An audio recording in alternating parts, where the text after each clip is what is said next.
न्यायदेवतेच्या डोळ्यावरती जरी पट्टी असली तरी न्यायदेवतेचे हात मात्र फारच लांब असतात. गुन्हेगार मोठा अधिकारी असू दे, राजकारणी असू दे किंवा एखाद्या पोलीस क्षेत्रामधला फार मोठा अधिकारी असू दे, या न्यायदेवतेचे हात या गुन्हेगारापर्यंत कोणत्या ना कोणत्या परिस्थितीमध्ये पोहोचत असतात आणि त्याला योग्य ती शिक्षा देखील होत असते. फक्त गरज असते ती आपले जे न्यायव्यवस्था आहे, या न्यायव्यवस्थेवर विश्वास ठेवण्याची.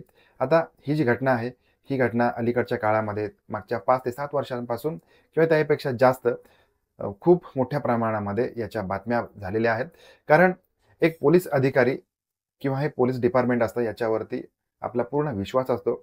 आपल्याला जर का एखाद्या बाबतीमध्ये आपल्यावरती अन्याय झाला असेल, तर आपण पोलीस स्टेशनचा दरवाजा खटखटवत असतो. तिथे गेल्यानंतर आपल्याला योग्य तो न्याय मिळेल. तिथले पोलीस मित्र, पोलीस अधिकारी, कर्मचारी आपल्याला मदत करतील अशा भावनेने आपण त्यांच्याकडे जात असतो. आणि अशा प्रकारचं आपलं जे पोलीस खातं आहे, याचं जे नाव आहे, हे जगभरामध्ये खूप मोठ्या दर्जाचं नाव आहे. कारण मुंबई पोलिसांचं जे नाव असतं, हे नाव स्कॉटलंड यार्ड पोलिसांच्या नंतर दुसऱ्या क्रमांकाचं जे खातं आहे, हे मुंबई पोलीस दलाचं नाव अख्ख्या जगामध्ये घेतलं जातं. परंतु अशा काही गोष्टी होत असतात. या गोष्टींमुळे संपूर्ण पोलीस खात्याचं नाव त्याला काळिमा फासला जातो. अशी जी घटना आहे, ही अश्विनी बिंद्रे हत्या प्रकरण, त्याचबरोबर पोलीस खात्याचे फार मोठे अधिकारी अभय कुरुंदकर यांचं जे प्रकरण आहे, हे बातम्यांमधून किंवा टीव्हीवरच्या न्यूजमधून संपूर्णपणे याची चर्चा होत असताना, आता मात्र या बाबतीमध्ये पनवेल उच्च न्यायालयाने या बाबतीतला निकाल जाहीर केलेला आहे. हा निकाल असा आहे, की या प्रकरणातले मुख्य आरोपी म्हणजे ज्यांनी या पोलीस उपनिरीक्षक किंवा सहाय्यक पोलीस निरीक्षक अश्विनी बिंद्रे यांची अत्यंत निर्घृण हत्या करून पुरावे नष्ट करण्याचा प्रयत्न केलेला आहे. असे वरिष्ठ पोलीस अधिकारी अभय कुरुंदकर यांना जन्मठेपेची शिक्षा जाहीर केलेली आहे.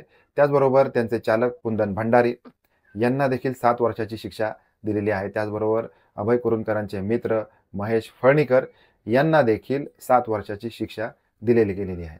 आता हा न्याय झाला का? तर हा न्याय नक्कीच झालेला आहे.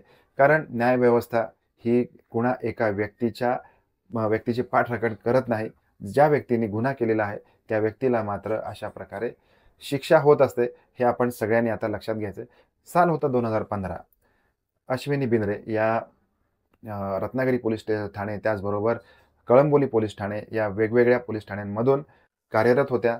त्यांचं नाव, त्यांचा दबदबा, काम करण्याची जी शैली होती, ही अतिशय कर्तव्यदक्ष अशी शैली होती. आणि एक गरीब घरातून येऊन देखील त्यांनी इतक्या मोठ्या प्रमाणावर योगदान देऊन किंवा अभ्यास करून पोलीस खात्यामध्ये त्या रुजू झालेल्या होत्या. आणि ही बाब जी आहे, ही बाब त्यांच्या संपूर्ण गावासाठी किंवा त्यांच्या तालुक्यासाठी, त्यांच्या जिल्ह्यासाठी अत्यंत खूप मोलाची गोष्ट असते. आपल्या अवतीभोवतीची अशी एखादी विद्यार्थी ज्यावेळेला मोठ्या पदावरती जाऊन चमकतो, त्यांचं नाव मोठं करतो, ही गोष्ट मात्र त्या संपूर्ण विभागासाठी एक गौरवाची होऊन बसते. अशा विद्यार्थ्यांना वेगवेगळ्या ठिकाणी भाषण करण्यासाठी, वेगवेगळ्या ठिकाणी त्यांचा सन्मान करण्यासाठी त्यांना बोलावलं जातं. उद्देश असा असतो, की आपल्याकडची जी बाकीची मुलं आहेत, त्यांनी यांचा आदर्श घ्यावा आणि आई-वडिलांचं ऋण फेडावं. अशा या अश्विनी बिंद्रे होत्या. परंतु कालांतराने यांचं अभय कुरुंदकर या मोठ्या वरिष्ठ अधिकाऱ्यासोबत या संपर्कामध्ये आलेले आहेत. आणि संपर्कामध्ये आल्यानंतर यांच्यामध्ये जे काही संबंध किंवा या बाबतीत आता एक स्पेसिफिक नाव घेऊ शकत नाही किंवा घेता येत नाही. याचं कारण असं आहे, की हे दोघेही अत्यंत वरिष्ठ पोलीस अधिकारी होते. कारण आपण प्रत्येकजण पोलीस खात्याकडे एका विशिष्ट अशा दृष्टिकोनातून बघत असतो. आपण अतिशय सन्मानाने बघत असतो. असा माणूस असतो.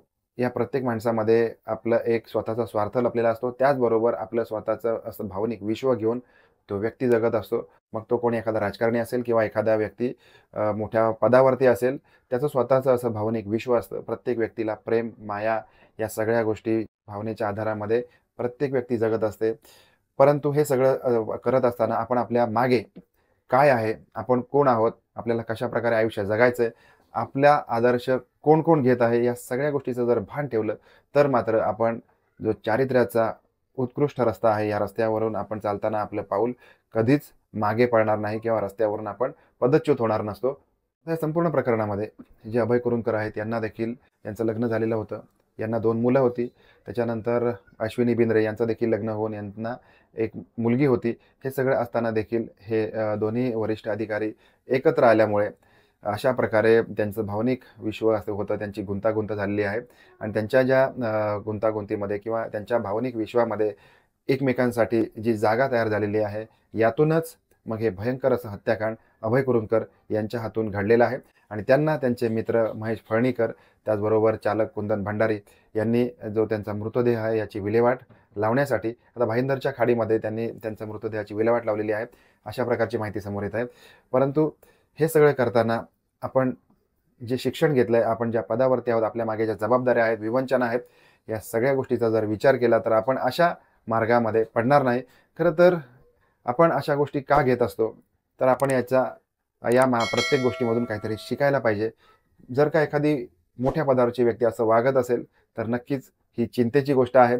कारण अशा व्यक्तींचा आपण एक प्रकारे आदर्श घेत असतो. परंतु 100मध्ये 1 किंवा 1000मध्ये 1 जर अशी घटना घडत असेल, तर मात्र संपूर्ण हे जे विभाग असतो किंवा हे खातं असतं, या खात्याला नाव ठेवण्याचं कोणतंच कारण येत नसतं. आपण या संपूर्ण घटनेमधून एक चांगला धडा घ्यायचा आहे. आपण मोठ्या पदावर काम करत असाल किंवा छोट्या पदावर काम करत असाल, आपण आपलं कुटुंब, आपल्यावरच्या जबाबदाऱ्या आणि आपण ज्या प्रकारे आहोत, त्याच प्रकारे आपण स्वतःला ठेवलं पाहिजे. आपण समजा आपलं कुटुंब सोडून दुसऱ्याच्या कुटुंबामध्ये ढवळाढवळ केली, तर मात्र आपल्या नशिबामध्ये अशा प्रकारचं फार मोठी शिक्षा भोगायला लागू शकते. या सगळ्याबद्दल आपलं मत काय आहे, ते नक्की कळवा. आपण भेटणार आहोत अशाच एखाद्या नवीन क्राईम स्टोरीमध्ये. तोपर्यंत काळजी घ्या. धन्यवाद.